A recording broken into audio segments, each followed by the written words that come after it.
Yeah, buddy. What's going on, everybody? It's your boy Childish. We're back at it again with the next episode of Critical Thinking, talking about the units and their conditional skills. As you guys know, I made a recent unit showcase video talking about particular units that I changed different rune setups and whatnot, and it's because of certain skills in certain situations being conditional.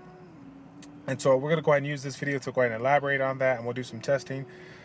Disclaimer though, this is going to be a controversial topic. This might have been discussed in previous forums and threads, and obviously if I were to catch them and I saw them, I would definitely have pointed them out to give credit where credit is due. But this is just something that I've kind of picked up on, and I'm hoping that this kind of inspires you to take a look between the lines to see if you can find, some things that help you improve your game. All right, so this first test that I want to go and show you is, discussing the concept of conditional skills. And conditional skills are skills that are utilized in certain situations, given certain situations here. So, right now, obviously everything looks normal, as you might have guessed. And the unit that we're focusing on right now is Bernard. Right, Bernard is using his full array of skills. Nothing, out of the ordinary. But as we will see here, as we make a little bit of a change, we'll go ahead and get right to this next part here. So taking a look at Bernard here, we'll go ahead and just showcase his skills. Obviously, you guys know everything that he does, but I kind of want to point out this skill here. When taking a look at it, this seems like something that makes sense, but I noticed something the other day. And so I'm going to go ahead and showcase you. Increase attack power of all allies by 30%, and the attack speed by 2 turns, right? Well, let's do a little test, okay? Let's see what happens when there's no partner. Let's take a look at what he does, okay? And as you guys can see, right from the get-go, even though he has 3 different skills, so he technically should have, a 33% chance of casting whatever skill it is. For whatever reason, he chooses not to use his third skill. So thereby, in my wording, the wording that I'm going to use is the conditional skill. So it's a conditional skill because this skill, there has to be a certain situation or scenario for him to utilize that skill, right? And so what this got me thinking was, if this is the case, how is this with other particular units that have conditional skills? And, can I manipulate the AI, to work better for me? And so the first thing that, people are thinking about when I think of conditional skills is Bella. Bella, as you know, is, a great unit as far as the healer goes. Overall unit, right? But a great unit in the healer aspect because her heal is conditional. She will not use her heal until the unit is at a particular amount of hit points or whatnot, right? So my question, my theory or my hypothesis or whatever you want to call it, right? My question is this the case for everything? Is it for different skills or whatnot? Is that the case? So what we're gonna go ahead and do is take a sneak peek at the end of a Dragon's B10 run and show you something that I noticed here.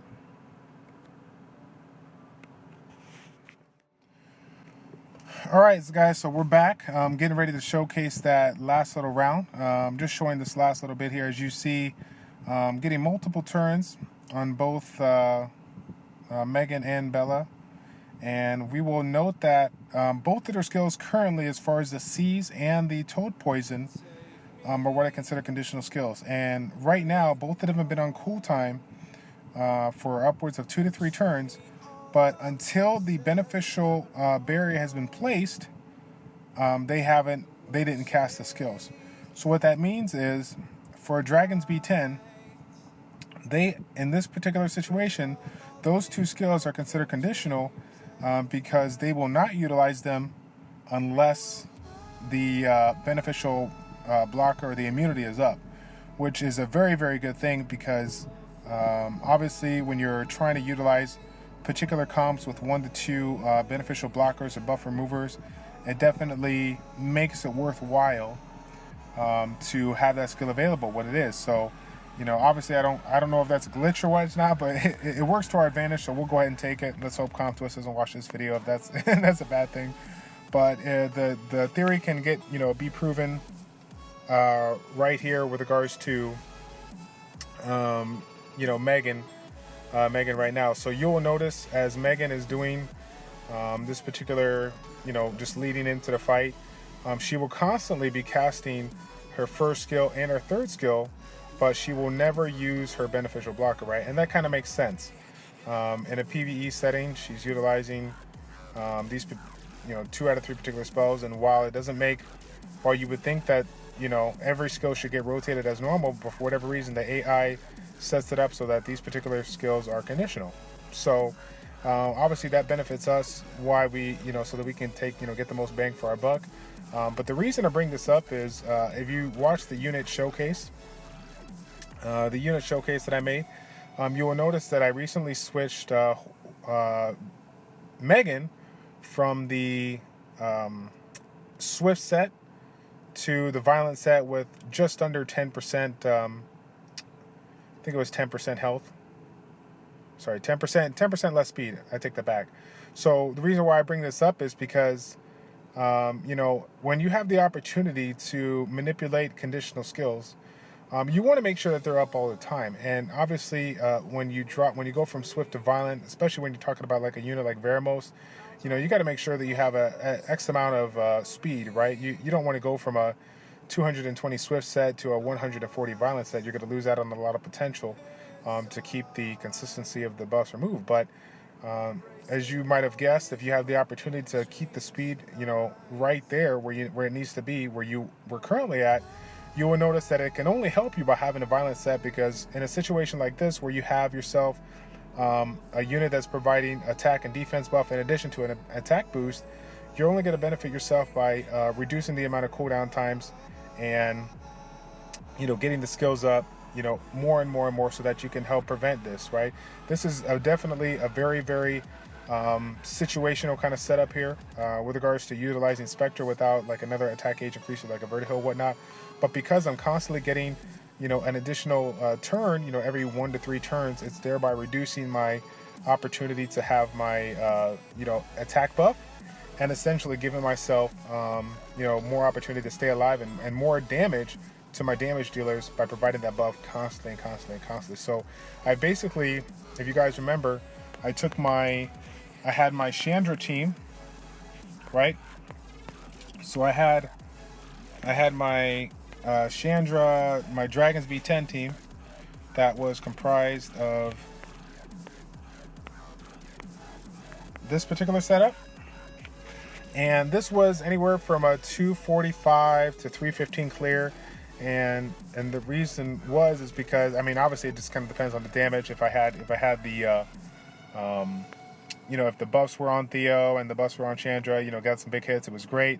But in this particular scenario, Megan was on Swift, so if I was in a situation where the immunity came up, being on Swift, I was at a deficit. I was at a loss, because if the skill was not up, if the Toad Poison was not available, I would have to cast my first or third skill, whichever was available. Whereas on a Violent set, I'm constantly reducing my cooldowns and getting the opportunity to have it available, so that when the time comes and the buff is up, I cast it right away. And so what that allowed me to do was remove, because I'm constantly getting the attack and defense buff, it allowed me to put in Veramos as a lead, just to kind of help out on Spectre's hit points. He's at 17k. It's not really too bad, but I have him on. I have a crit rate rune on the 4 slot. So even though I can get help with Theo and making sure he's critically hitting, his critical rate's not too bad. The point that I'm trying to get at is that certain units in certain situations have skills that are considered conditional, and pay attention to the flow of the match, the way how things go, because you might find that in certain situations, skills are conditional, whether you have, as you saw Bernard, you saw, with a certain amount of people in the group. And then here, as you saw with Megan and with the PvE setting, you had yourself the opportunity to utilize Toll Poison only when the beneficial blocker was up, right? So, in essence, if you look at PvE and you look at what Bella and Megan do in PvP, auto mode, you will notice that some of their conditional skills thereby are not anymore. They will use C's on other units when it's not even, when they don't even have a buff on. All three of their skills are now, or all of their skills are now in rotation versus certain skills being utilized depending on the scenario or the stipulation. So I think that's going to be pretty much it, guys. Manipulating conditional skills, that's pretty much what we're going to call it. At the end of the day, this might have been something that you all have kind of known but just didn't see. And so I'm hoping that this allows you to play around with different rune settings and different units and making sure that you can take these particular units and keep their cooldown times reduced so that you can utilize them to optimize, like I did with my Dragons B10, thereby taking my 3-minute Dragons B10 team to a 2-minute and 25-second Dragons B10 team with this particular setup right here. So again, guys, thank you all for tuning in. It's a pleasure to make these videos for you as always. It's your boy Childish with ChildishPlays checking out. Take care, and we will see you in the next Critical Thinking video. I'm out.